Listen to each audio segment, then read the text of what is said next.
party people. Welcome once again to the Party of One podcast, where the gaming table is always set for two. I am your host, as always, Jeff Stormer. This week I'm joined by Tim from Pocket Size Play for a game of Cold Soldier by Brett Gillen. Cold Soldier is a thrilling game about an undead warrior under the thrall of a dark master carrying out a cruel and vicious agenda while haunted by memories of a past life. It's very intense, very heavy, and very cool. A link to the game can be found in the show notes. Pocket Size Play is an actual play podcast run by members of the Gauntlet gaming community, which focuses on small, concentrated bursts of play, averaging about a half hour an episode, which is a really interesting and unique take on the actual play podcast art form that I think is really interesting and you should absolutely check out. A link to that can also be found in the show notes. Before we get started, I wanted to take a quick moment to thank everybody who came out to the live show this past Friday. It was amazing. It was a great episode. It was a blast. I cannot wait to put on more live shows in the future. Thank you for letting me do this weird, ridiculous thing. Thank you to the Philly Podcast Festival. Thank you to Amalgam Comics. Thank you to Greg Gethard. Thanks, everybody. Just thank you. I also wanted to take a brief moment to put a content warning on this episode. There's no way around it. It throws dark.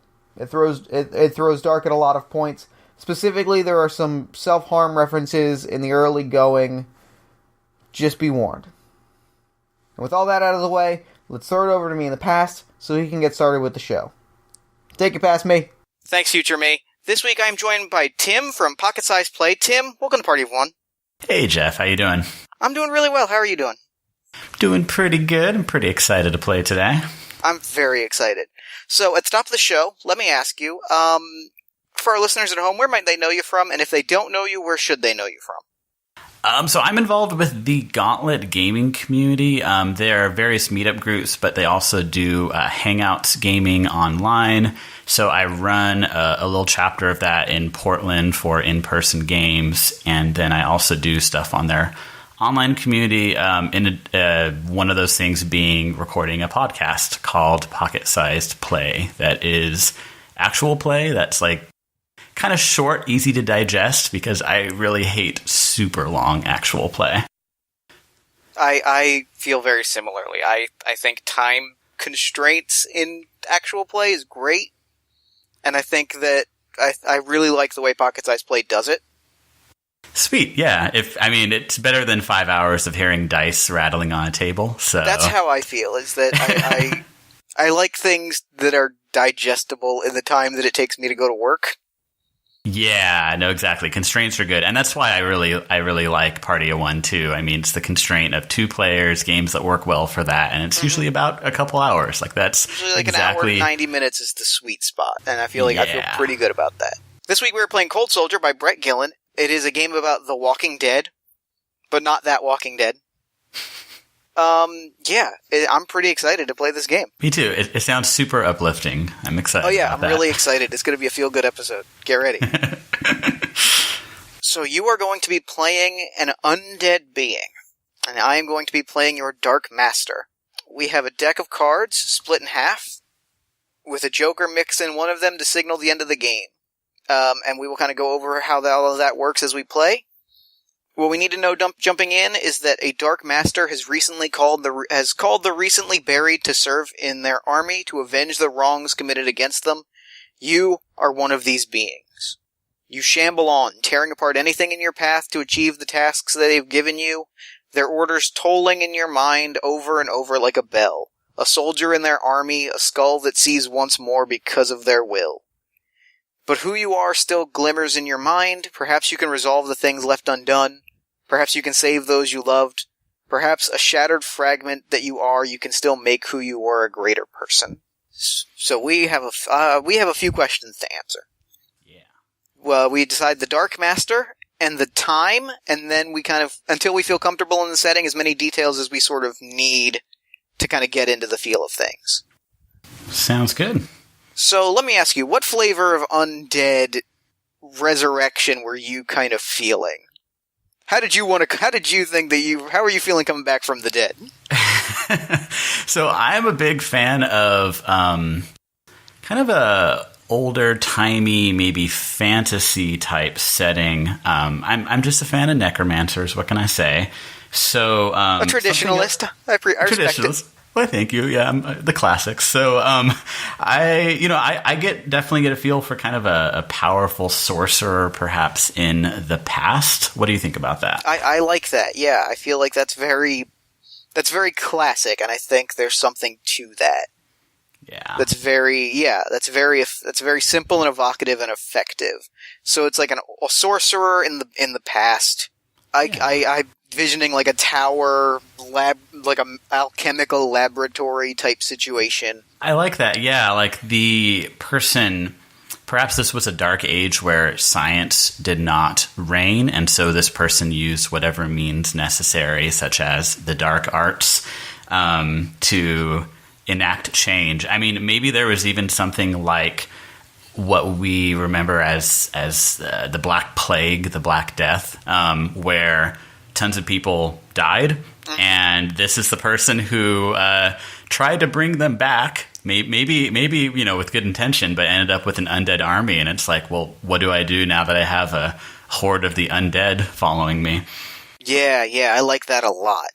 So we're looking at like the Dark Ages Europe, maybe like Eastern Europe, so like right on like the Alps, the steeps, that type of thing. Like it, yeah. Yeah.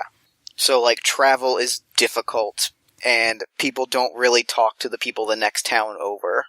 That's kind of what I'm picturing. Yeah, very isolationist. I like that. Yeah. So now that we've got the setting, we decide on your character. You are dead and rotting. You will not deteriorate because your Dark Master prevents that. You cannot speak. You have no communication to the outside world, but you still have memories. So you're going to write down, and I guess say out loud. I don't know that it necessarily. This is an audio medium after all. So tell me, how do you what's your cause of death? Is it old age, illness, injury, suicide, or homicide? Best I can recall, it is, unfortunately, taking my life. So, sorry for the downer. You also receive a weapon.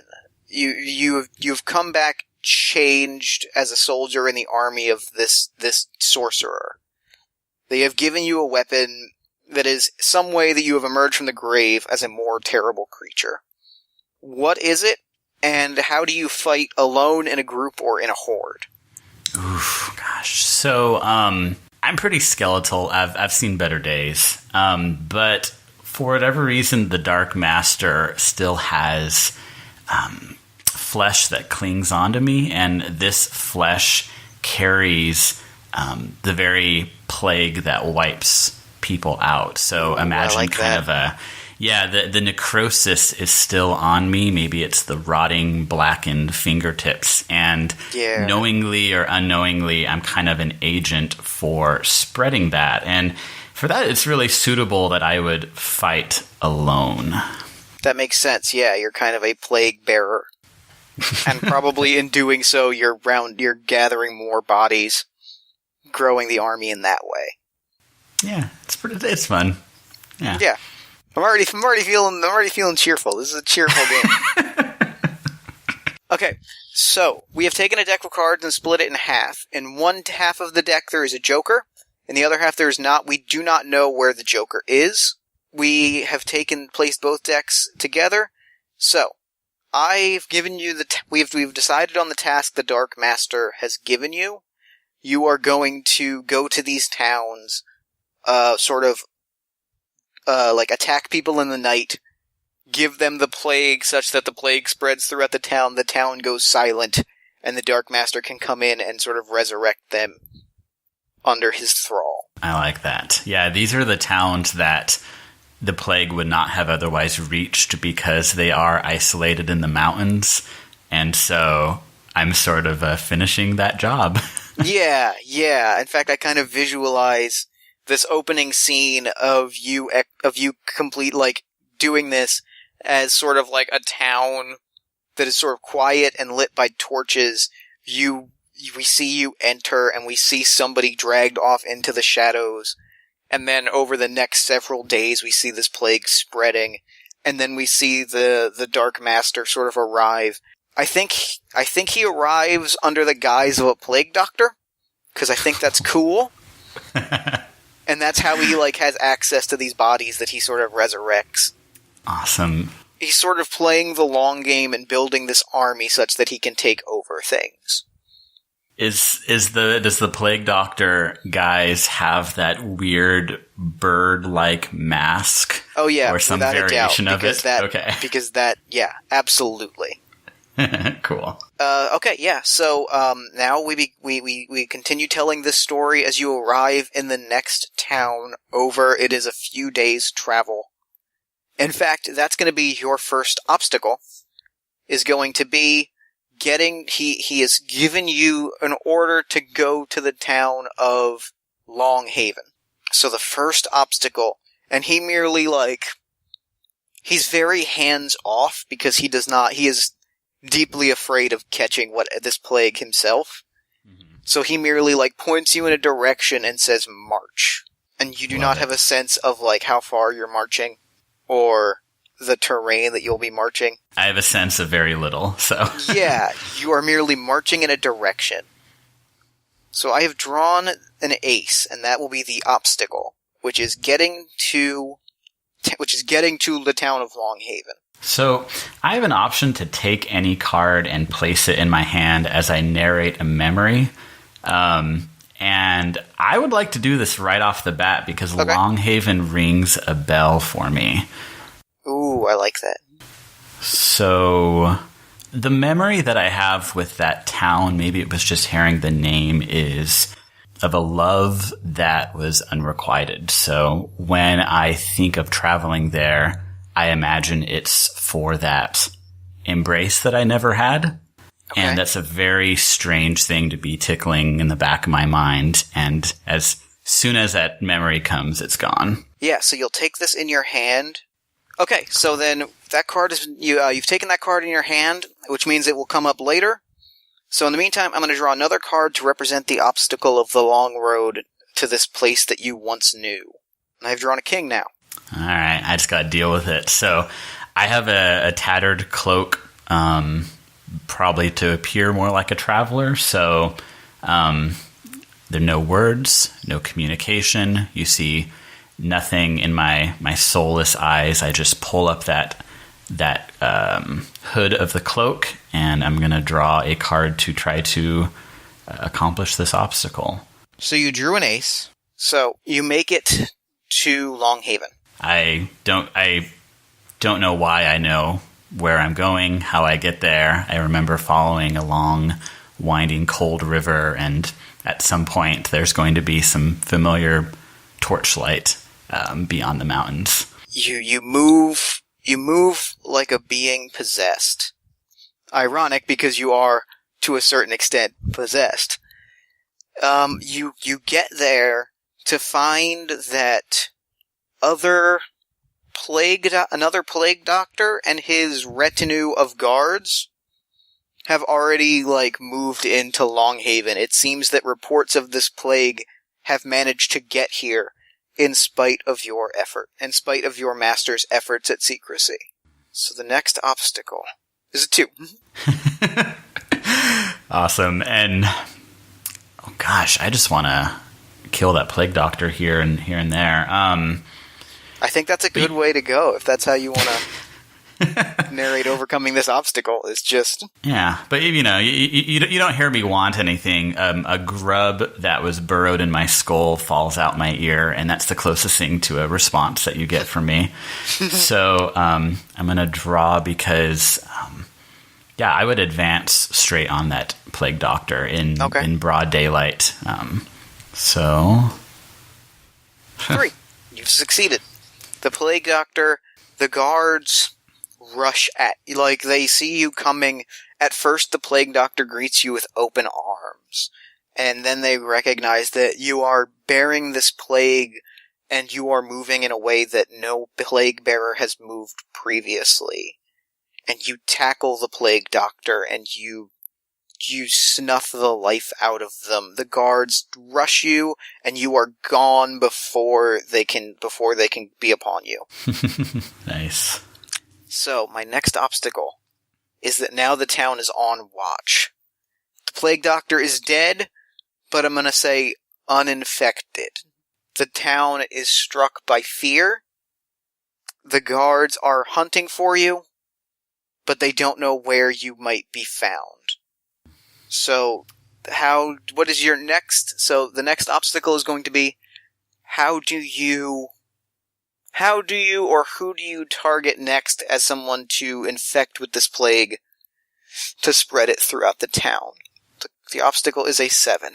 Awesome. I think I'm hiding in the trees for some reason. Maybe that's something I would have done as a child, but I wouldn't know that. And I would hear the cries of children, and I think the next place I would go is to advance upon a nursery or school of sorts. Okay. I would, probably less resistance there. So, sure. So yeah, I'm imagining a squat, humble building. It'd probably have to be during the daytime if it were a school. And so, in the daylight that you can see, there's you can see through my skull, through the cracks in it, that sunlight filtering, and I'm creeping along windows, possessed to enter this school, and let's see how that goes. You sneak in, and you are confronted by a groundskeeper. He has a hoe in his hand, and he saw you because he has eyes all over this school ground. He's like, I will not let you in. I know who you are, and I know what you're capable. And by the time he's finished giving his heroic monologue, your hand is at his throat, and his eyes are boiling with this plague that is filling his veins, and the plague has been seeded. By that, people don't really pay attention to this groundskeeper, so people don't notice that people and the children and the teachers and people are showing symptoms of this plague until it is in the beginning stages of spreading. I'm so glad I can't feel remorse, because boy howdy. Yeah, right? This is heavy. So the plague has begun to spread. The next obstacle is, and this is a choice, there's going to be one of two obstacles. Do you target another to accelerate it, or are you laying low, hoping things will take their course? The obstacle either way is a 10. Okay. I am compelled to take that passive route of waiting and seeing. Perhaps there's something I'm looking for, and I'm actually going to take that 10 as a memory. Okay. So I'm going to take that and narrate this. So yeah. So tell me this memory that since you're taking this card. Yeah. So the memory is this well. Usually wells are in the center of town. This is a little further toward where that river bend was, near where I entered. And I remember sitting there with somebody, Longhaven, unrequited. Someone I sat there once, and we dropped mementos into that well. So I'm taken by that memory. It disappears as quickly as it came, and that's that. Okay. Then I draw a new obstacle. The obstacle is now a 6. All right. I shouldn't be out here in public. I'm going to find some shadows, so let me try to beat that. Okay. So you have played a 4. Ooh. This is not high enough to beat the 6. You have 2 options. You can accept the failure. You can be seen by the town guard. Or if you can think of a way to use your weapon, you may draw again and add the 2 results together. Whew. So it wouldn't help me escape notice, but I could use the weapon of my rotting flesh to drop that into the water supply as I leave. Would that be a suitable way of using my weapon? I'm gonna say no, but that's a nice next, like, that'd be a nice next step once you evade capture, like, so not this next obstacle, but the next one. You know what I mean? Cool. Yeah, no, that sounds good. So yeah, I'm not gonna use my weapon to evade any better. So you've failed this challenge, so now you are caught. You are at this well. You are cornered.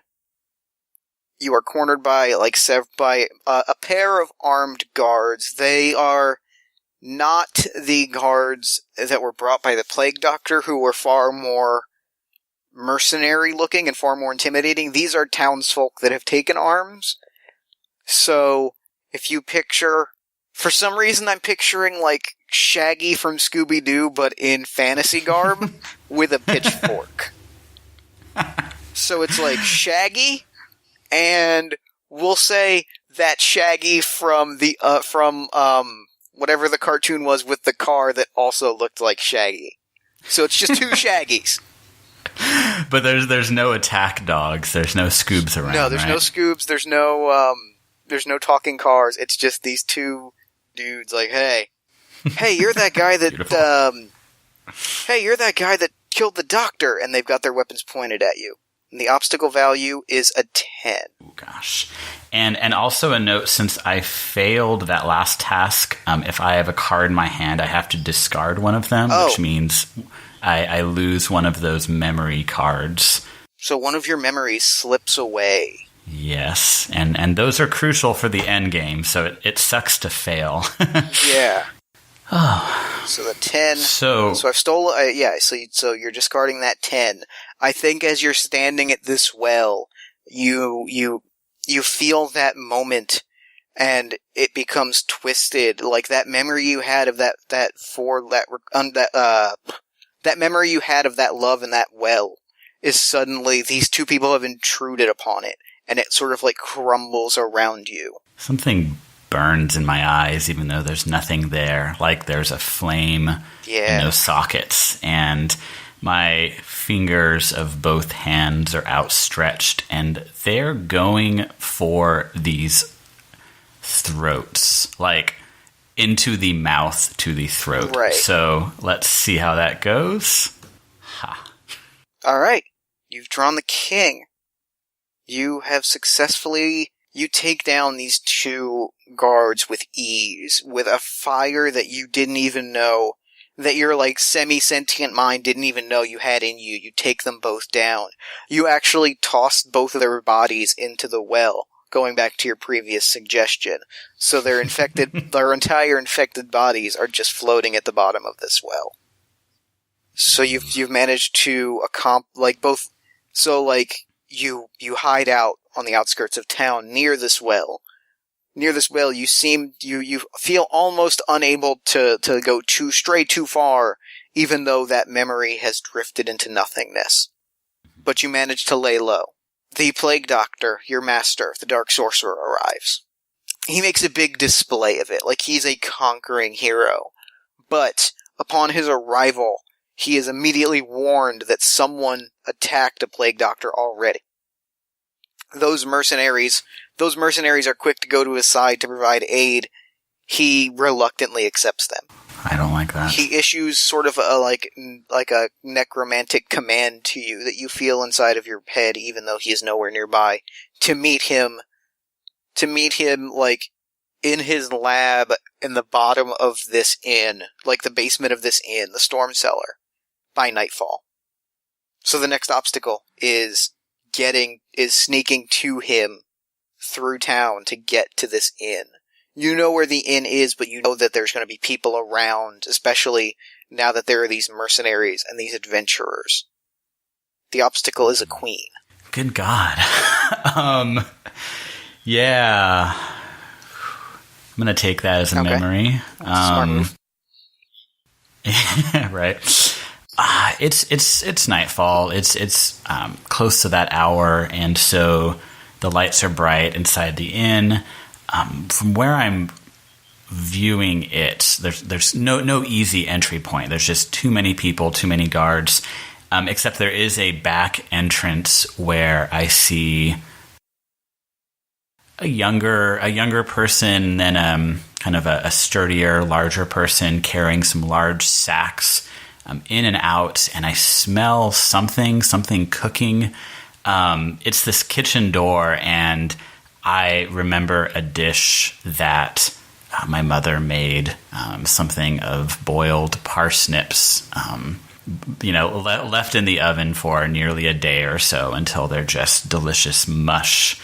And I remember what it's like to taste something, to share a meal with someone, and that's my memory. Yeah, okay. So the new obstacle is a 5. Oh yeah, I'm taking you down. I'm bum rushing that entrance toward the kitchen. Are. Oh, you very much are. Yeah. So you've drawn an 8, so you overcome it with ease. You burst through the door. There is fortuitously enough, there's no one around, but there is like a pot slow boiling. They're prepping a stew for tomorrow's dinner. So they've loaded up the ingredients and they're just letting it like slow cook for a day. So you burst in feeling these hungers that as far as you can tell you've never felt before, or maybe you have, you're not even sure anymore. You burst in, you find this pot, you reach in it, it burns that little bit of flesh on your hands, you knock it over. Steaming, smoldering water, stew goes everywhere. You meet your master in the basement. He thanks you for removing that other plague doctor from the scenario, but he also tells you, we need to prove that I am of a greater cut than that previous doctor. I need you to attack me in broad daylight and not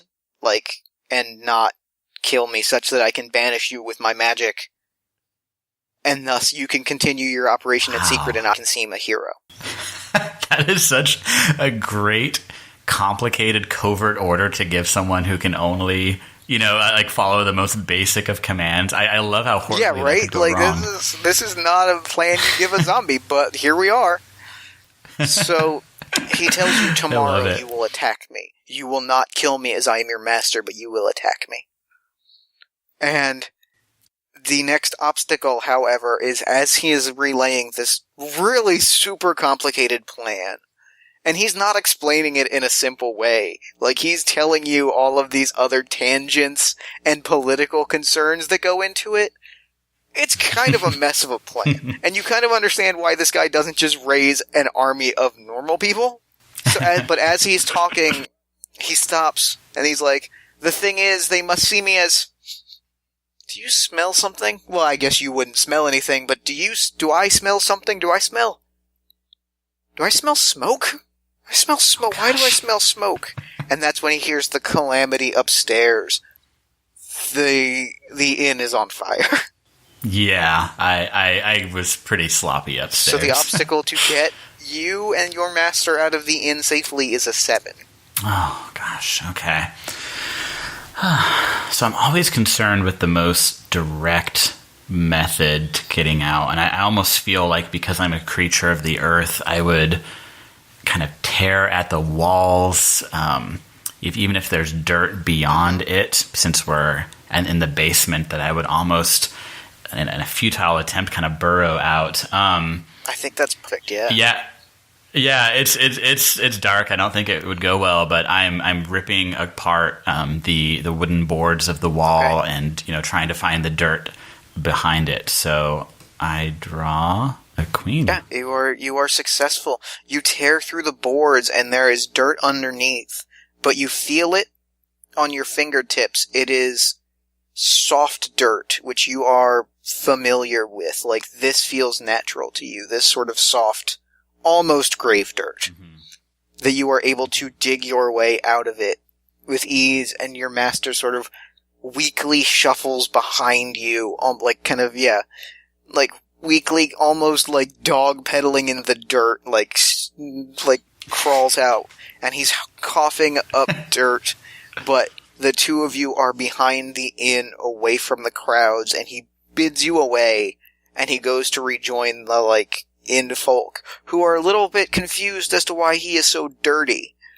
But they are happy that their beloved plague doctor has survived. I love the idea of, I just want to appear normal and blend in, and we, like, emerge from an open ditch, out of the earth. Yeah, it's like, I've got to fit in. I rise from the ground. It's perfect. There's, like, an earthworm, like, on his shoulder, and there's clods of dirt falling. Yeah. And he doesn't look... I really want to emphasize that he does not look composed or heroic. He's like flailing and gagging, all like dirt's getting in his mouth. He just looks like a wreck. The more we play this game, the less cool this sorcerer seems, and the more that I love it. They were really just a right time, right place sorcerer. Yeah. I think that's a lot of it.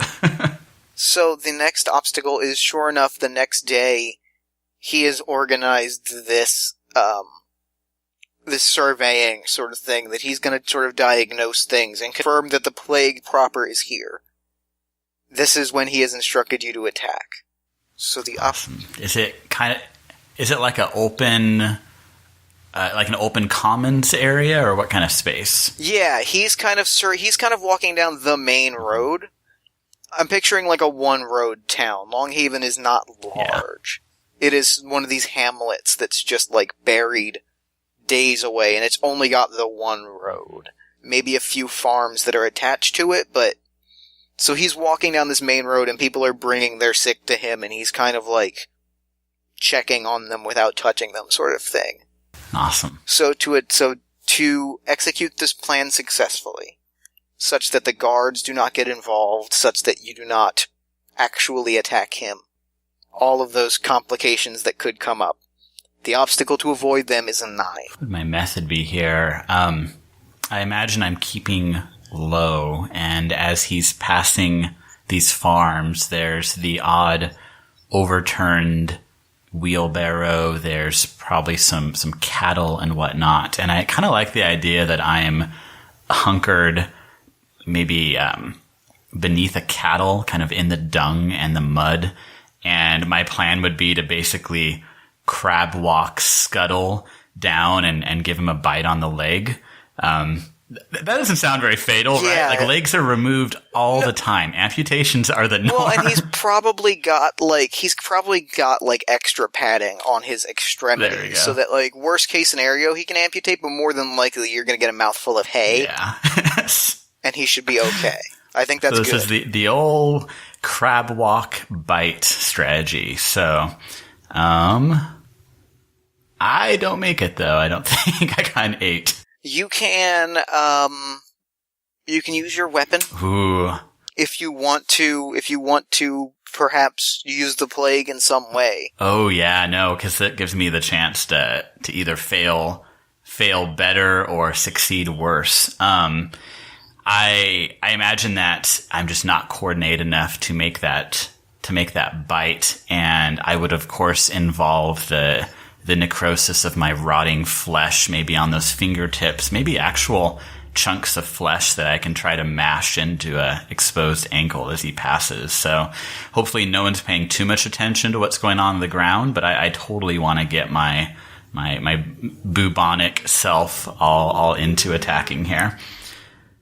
Okay. So I draw another card. Yeah, you succeed. Oh, but did I succeed though? Because that sounds kind of rough. Well, here's the thing. I'm gonna say you drew an ace, which perfectly matches the 9. And since I think that we're on the exact same page of what's about to happen, I'm gonna call it a partial success and say that you succeed. He banishes you, but you absolutely bit him or scratched him a little bit too hard. And now he has begun, as over the next several days, even though he has been greeted as this hero that banished this undead horror, he's beginning to show signs of infection. So he's beginning to get paranoid and get afraid of him dying before his plans can be executed. Right. So he has given you orders to do whatever it takes to take down. He's ordered you now to, because he needs beyond just plague body, like zombies, he needs warriors.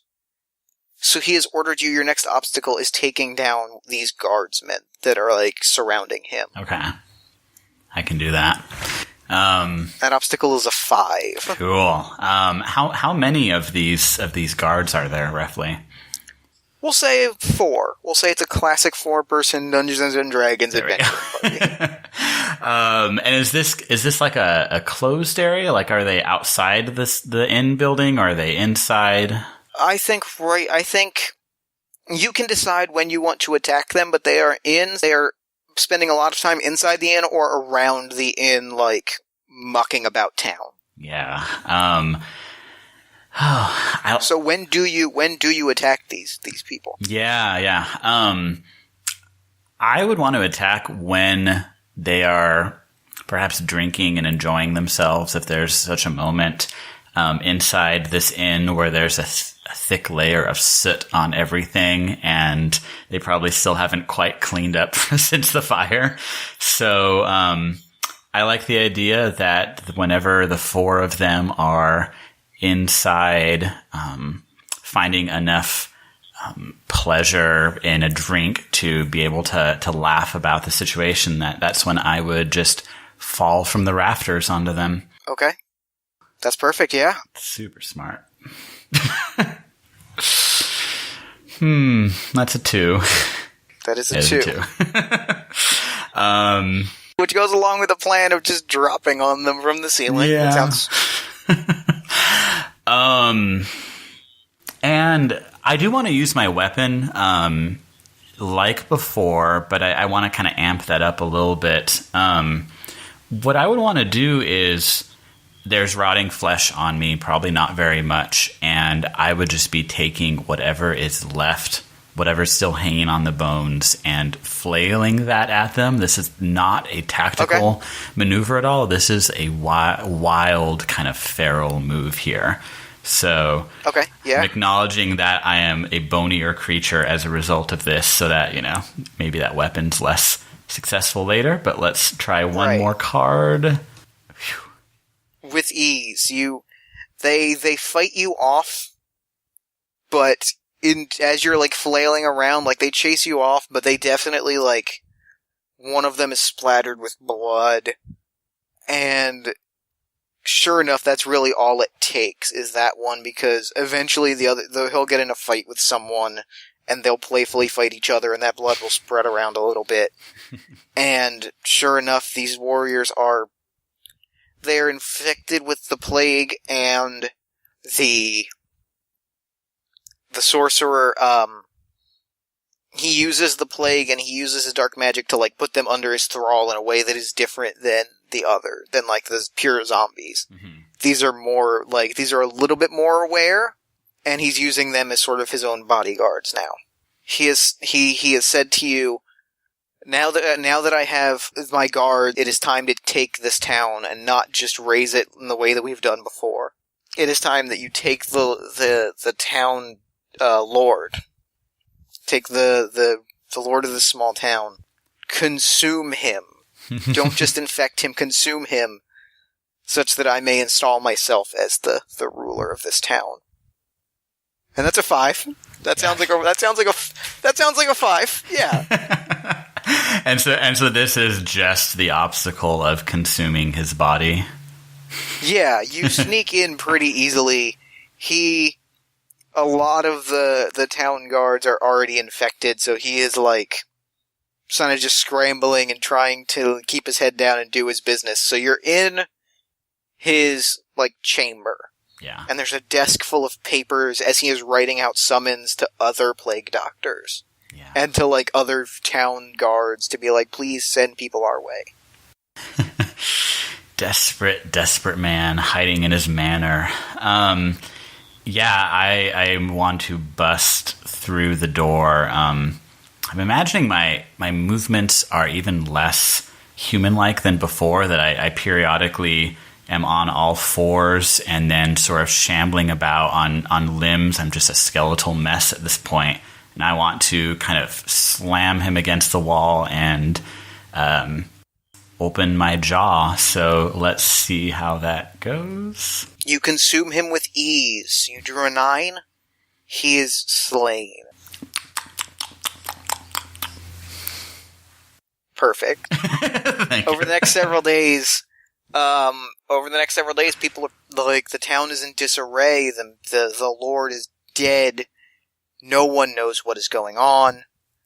The Plague Doctor steps up as a voice of reason, albeit a shaky one, no one can tell under his mask and his cloak how pale he is, and how blackened his fingertips have become. But he offers himself up as a voice of reason, and he promises to guide everyone, like, out of the shadows. Lovely. In the next, so for a while, it's all good. You stay on the outskirts of town, attacking people, just enough people to keep the plague growing and keep the zombies coming in. But you play it low enough that it can seem like the new lord of this town is doing his job. Lovely. Then a monster hunter comes to town. Whew. I don't like that. A well-armored, handsome McDude with a whip of the clan Elmont, legally distinct, comes in having heard tales of this undead horror, and he is going to slay it. So the obstacle is facing off against this monster hunter. Oh, I love that. Suddenly everything is platform style now. I see him whipping candelabras and finding chicken in the walls. Yeah. The sorcerer is pissed because he's like, I hid that chicken there for a reason. So this monster hunter's a 4. Okay. So, and is this just trying? So I'm thinking maybe we're still on the edge of town, since that's where I've been. So it's a forested region. And the obstacle, is it taking him down? Is it, kind of, I don't know, removing his weapons or infecting him, or, what along those lines? we will say this is going to be a multi-part thing. I think that's going to be cool. Right. So this is going to be cornering him. This is going to be catching him when he's not being showered with accolades. Nice. Well, I would want to attack from the woods if possible, where vermin would live, where the bats would fly at night, where I could hope to catch a human off guard. Let's try that. All right. Yeah, you were successful. As much as he is enjoying living the high life, he is honest in his words and he is looking for you. Mm-hmm. So he goes into the woods with the intent of being caught, we'll say. Mm-hmm. Like, he knows that you're coming for him and he's come out here to be like, let's do this. So you're facing off against him. He is swinging his whip around. He is slashing at branches, and knives are coming out, and he's throwing the knives in a very palaboric arc. Oh yeah, this guy is a threat. So this is going to be for disarming him, and then if successful, the next one will be for killing him. The obstacle for this one is a 7. Awesome. I want to pick up one of those large branches that he probably dismembered from a tree while he was whipping around. Okay. I want to wield that coming closer to him because I expect for him to whip at that and for me to use my inhuman strength to pull that whip away from his hands. That's my hope as I'm drawing in closer. Okay. And you drew a 4. It doesn't go too well. Do you want to use your weapon, or do you want to accept the failure? I think I done screwed up here. I don't think my weapon's too useful, so yeah, I fail. Okay, I'm going to steal one of your cards then. Ah, such a good one. Oh, that was a good one. You have lost your ace. You are looking in the face of this monster hunter, and you see the face of your love, and it shifts into the face of this man that has come to kill you. And he shatters that branch that you're holding. And I'm going to say that because of that failure, the next obstacle is not killing him, but getting away safely. Oh, yeah. No, I want to run, so yeah, give me that obstacle. This obstacle is a 10. Ah, man, how do I get away from him? So yeah, I'm more and more kind of beast-like as I go, like less human at all.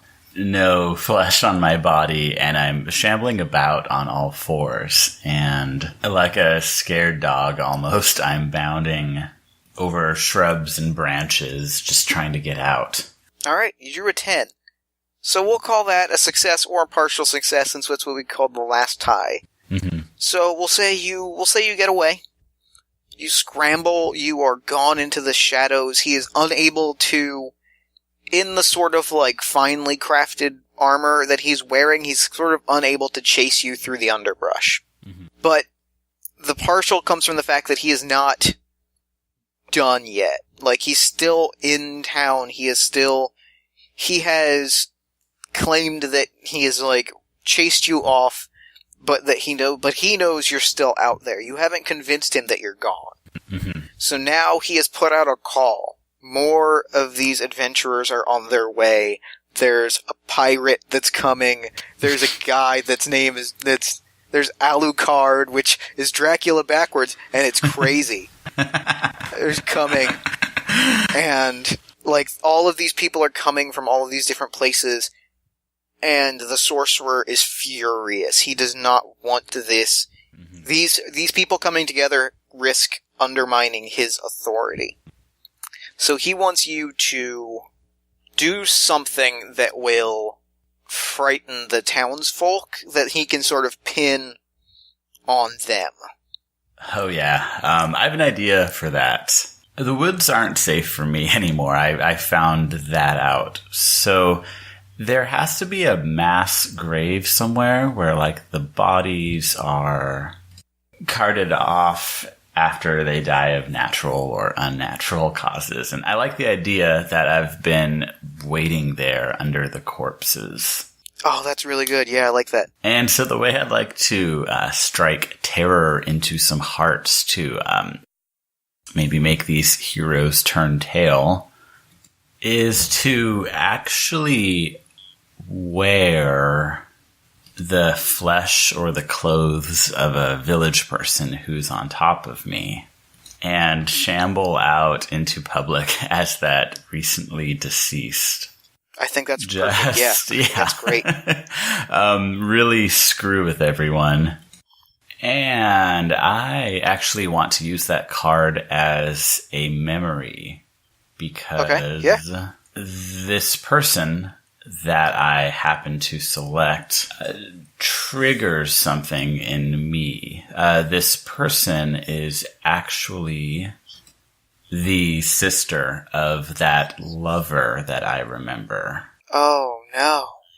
I have this memory of being invited to their house where she and the lover lived and making that boiled parsnip stew. I remember the look on her face. It wasn't a good look. It was a horrible look. I did not do a good job. You have to boil them for at least 12 hours, and I barely pushed 8. But I remember that face as I put it on and shamble out of the ditch. Yeah, okay, so that's fantastic. So the new obstacle is an 8. As you shamble out and you terrify the townsfolk. See how that goes, and... So that's the Joker.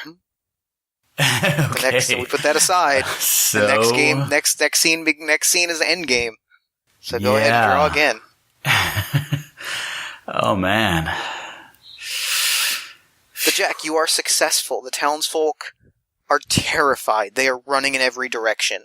The sorcerer, the mayor, your master is pointing at the adventurers and saying they have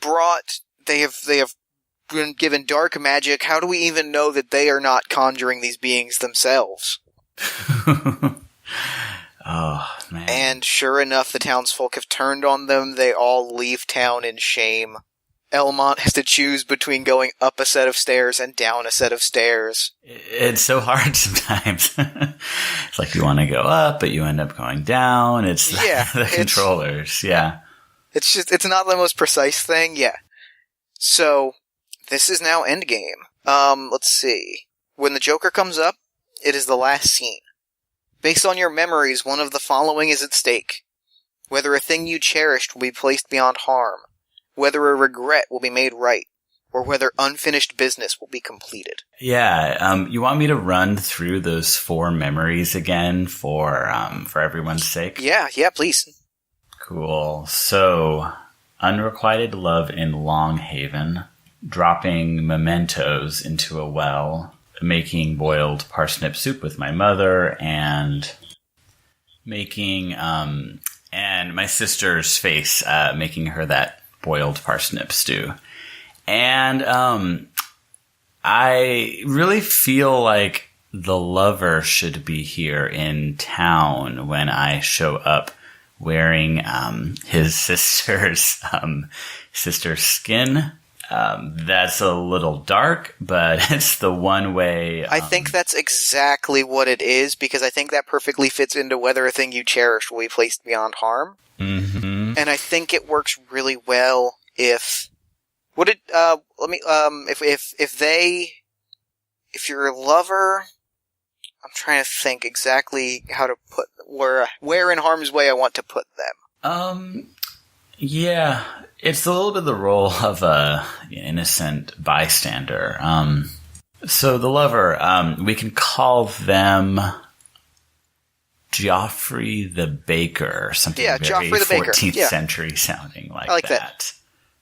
And so as there's talk of this plague doctor who can maybe heal or protect the town, Joffrey is foolish enough to kind of walk toward his sister and try to reassure her, stroke her hair one last time, as if that would do anything. And so the harm might be me attacking. I mean, I don't know who this is, or infecting him, or, of course, our sorcerer bringing everyone down at this moment. What do you think? I think that's exactly what happens, and I think that the sorcerer, I think Joffrey steps forward and, goes to stroke your cheek, and you see just over his shoulder the sorcerer give you a real meaningful look. So you have, and, it's a look that means, do not let this person live. So you have to decide between the master's orders or this man that you once loved. Beautiful. I love it. So now, how this will work is you will draw up to 5 cards. So you'll draw, I believe, 3 cards, as you have 2 cards in your hand. You'll draw them into your hand, and I will draw 5 cards from my deck into my hand. Okay, so I'm going to draw 1, 2, 3, and take these into my hand. So I should have my 5 cards now. Yes. Okay. Now that we've both drawn 5 cards, we put together a poker hand. Whoever has the better poker hand gets what was at stake. Okay, King, Queen, Ace, 6, 5. I don't think that's anything. High card Ace, yeah. What about you? I have a pair of 3s. I did not think I was going to win with a pair of 3s. Yeah, it accurately represents the futility of this all. It does. I think Oh yeah, I'm gonna break your heart. I'm gonna break all of the listeners' hearts right now as I describe this. Please do. I think what happens is Joffrey, like, puts his hand to your cheek, and your cloak falls back. And I think something that has gone unnoticed as you've, like, scrambled around, no matter how crazy you've gone. Perhaps? Yeah, I know what it is. There's a scar on your cheek that, like, is in the bone as you got, like, a broken bone when you were younger. So there's the smallest, like, scar on the bone of your cheek. And I think Joffrey, like, goes to brush his sister's hair, or, like, brush her cheek, knocks the hood back, and sees the scar on your cheek, and is just taken, and is just speechless. And he looks back, and he looks at you, and he looks at the townsfolk, and he says, "Just do it." And we fade to black. Yeah, I think we hear the scream as it fades to black. Yeah, I think that's exactly what happened. Yeah, we don't need to see it, but I think it cuts to black at "Just do it." Cut to black, and that's Cold Soldier. Beautiful. Yeah, thank you so much for running that. That was... Thank you for suggesting it. That was really intense. I really enjoyed it. Yeah, it's interesting. I mean, it puts a lot of responsibility on the GM because you have this player who cannot narrate their thoughts or their feelings or even like too much of their actions. And so, yeah, you're really having to fill in a lot there. But this was great. This was it was very evocative. Yeah. Yeah, I really enjoyed it. I thought that was spectacular. And the ending was heartbreaking, and I didn't want to do it, even though I knew I had to. Yeah.